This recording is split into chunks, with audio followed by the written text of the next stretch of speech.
hi friends अनेवरुक्कुम काலை வணக்கம் question answer video தான் இன்னைக்கு நான் லவ் மேரேஜா அரேஞ்ச் மேரேஜான்னு கேட்டிருந்தீங்க நிறைய பேருக்கு அந்த சந்தேகம் நான் வந்து லவ் மேரேஜ் தான் அப்புறம் வந்து உங்களுக்கு எத்தனை குழந்தைங்கன்னு கேட்டிருக்கீங்க எனக்கு வந்து ரெண்டு பையன் பொம்பளை பிள்ளையா ஆம்பளை பையனான்னு நிறைய பேருக்கு சந்தேகம் எனக்கு வந்து ரெண்டுமே பையன் தான் உங்க பையனுக்கு எத்தனை வயசாகுதுன்னு கேக்குறீங்க பெரிய பையனுக்கு வந்து 8 வயசு சின்ன பையனுக்கு வந்து 1.25 வயசு ஏன் பெரிய பையனுக்கு 8 வயசு சின்ன பையனுக்கு 1.25 வயசுன்னு சொல்றீங்க அப்படின்னு கேட்டிருந்தீங்க எனக்கு வந்து தைராய்டும் நீர்க்கட்டியும் இருந்துச்சு அப்போ வந்து உடம்பு வேற ரொம்ப வெயிட் போட்டுருச்சு அதனால வந்து நான் கன்சீவாவே இல்லை அதுக்கு பிறகு அப்புறம் போய் ஹாஸ்பிட்டல்ல போயிட்டு மருந்து மாத்திரை அதுக்கான மருந்துகளை வந்து எடுத்து சாப்பிட்டு அதுக்கப்புறம் தான் சரியாச்சு எனக்கு லவ் மேரேஜ் அப்புறம் உங்க கூட இப்போ யார் இருக்கிறது அப்படின்லாம் கேட்குறீங்க என் கூட மாமியா மாமனார்லாம் யாரும் கிடையாது எப்போனாலும் வருவாங்க போவாங்க நீங்க லவ் மேரேஜ்ன்றீங்களே மாமியாரோட பேசிக்கிட்டீங்களான்னு கேட்டீங்க 7 வருஷம் கிட்ட நாங்கள் பேசலை இப்போ பேசி ஒரு வருஷம் அப்படிதான் இருக்கும் அவ்வளோதான் மதுரையா திருநெல்வேலியா அப்படின்றதும் கேட்குறீங்க சொந்த ஊர் மதுரை தான் வேலைக்காக வந்த ஊர் தான் திருநெல்வேலி என்ன வேலை பார்க்குறாரு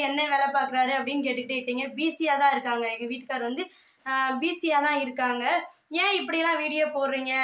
அப்படின்னு நிறைய பேர் கேட்குறீங்க அது வந்து அவங்கவுங்களுக்கு என்ன விருப்பமோ அதை மட்டும் செய்யணும் நான் யார் சொன்னாலும் கேட்க மாட்டேன் அதான் உண்மை எனக்கு என்ன தோணுதோ நான் அதை மட்டும்தான் நான் செய்வேன் குடும்ப பெண்ணு மாதிரி இருக்கணும் அப்படி இப்படின்னு குடும்ப பெண் என்ன செய்வாங்கன்னு தெரியுமா நான் சொல்லட்டா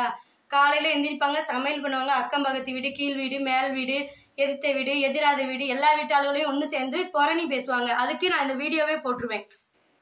குடும்ப பெண் இப்படி புரணி பேசுறதுக்கு நான் பேசாமையே இருந்துட்டு நான் வீடியோ போட்டுட்டு அந்த போய் புரணி பேசுறதுல எனக்கு ஒரு லாபமும் கிடையாது உண்மையை சொன்னா சத்தியம் எனக்கு புரணி பேசுறதுல எனக்கு ஒரு பிரயோஜனமும் கிடையாது ஒரு லாபமும் கிடையாது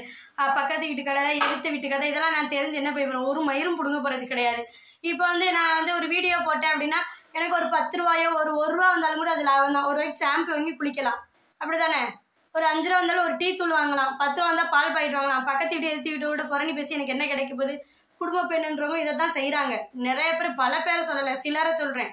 இப்பயும் சொல்றேன் பலரை சொல்லலை சிலரை சொல்றேன் நான் யாரு கூடயும் பேசுறதாவும் இல்லை நான் வந்து